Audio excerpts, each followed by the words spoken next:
J'entends répéter partout que la Chine est une très grande puissance, qu'elle est en train de devenir la première puissance mondiale, écrasant les États-Unis, l'Europe, et que nous allons vivre bientôt sous la domination de la Chine, de ses idées, de son économie, de sa puissance, de son triomphe, de sa réussite.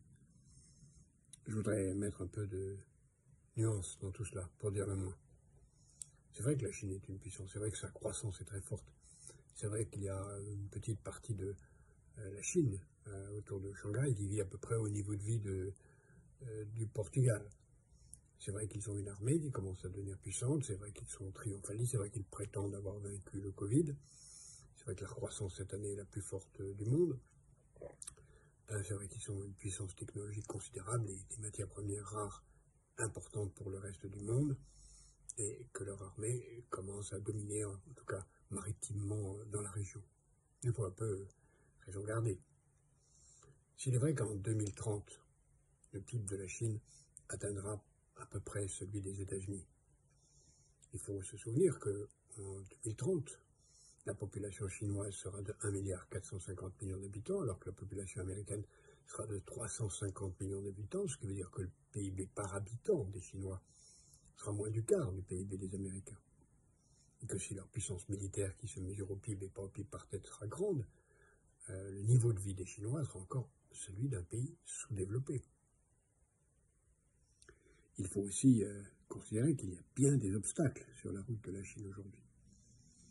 D'abord, c'est un pays qui devient vieux avant de devenir riche. Et donc il n'aura pas tous les moyens nécessaires pour financer son système de retraite et le reste de son système social. C'est ensuite un pays qui prétend avoir vaincu le Covid, mais qui en fait est non seulement été à la source du Covid, mais a menti, s'est menti à lui-même, et c'est en se mentant à lui-même que le Covid s'est développé chez lui et que le Covid a pu rayonner au reste du monde. Et s'il a apparemment vaincu le Covid, c'est d'abord parce que les chiffres sont faux, et que tout ce qu'on sait, c'est que la Chine n'avait ni masque, ni test, ni aujourd'hui, selon les chiffres officiels, même pas de vaccin. Donc le soi-disant triomphe chinois n'est que problématique. À cela, on pourrait ajouter bien des choses, parce que si on regarde vraiment de près, on s'aperçoit que le modèle chinois, qui se fonde sur une économie de marché organisée par une dictature, celle d'un parti communiste, est un modèle qui peut fonctionner un certain temps, c'est clair. Mais il n'y a pas de miracle.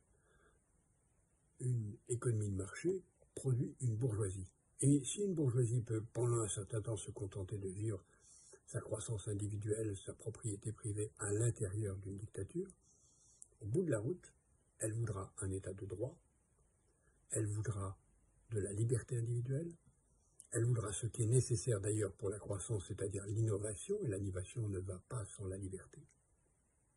Donc à terme, il y a une contradiction, ce sera dans 5 ans, dans 10 ans, dans 50 ans, je ne sais pas, entre la survie du Parti communiste chinois et l'économie de marché. Et cette contradiction, le Parti communiste chinois en est tout à fait conscient et le gère remarquablement pour le moment. Et puis, autre chose encore. C'est quoi le modèle chinois d'aujourd'hui ? C'est le modèle occidental. Au fond, même si l'Occident perdait, ce que je ne suis pas certain de pouvoir affirmer, l'Occident a gagné, puisque la Chine a adopté le modèle occidental. Regardez la façon dont les Chinois s'habillent, la façon dont ils se comportent. Rien n'est plus petit bourgeois au sens classique du mot que la classe moyenne et la classe dirigeante chinoise au sens européen ou occidental du sens. Regardez ce qu'ils consomment. Et donc, nous ne sommes pas menacés d'être dominés par une idéologie différente, un mode de vie différent, un comportement différent, une religion différente. Nous sommes menacés d'être dominés par une nation qui aura été dans le mimétisme absolu de l'Occident. Et en fait, comme je le dis, ils resteront très longtemps en arrière. Au fond, quel est le principal ennemi de l'Occident ? C'est pas la Chine. Le principal ennemi de l'Occident, c'est l'Occident lui-même. Nous en parlerons.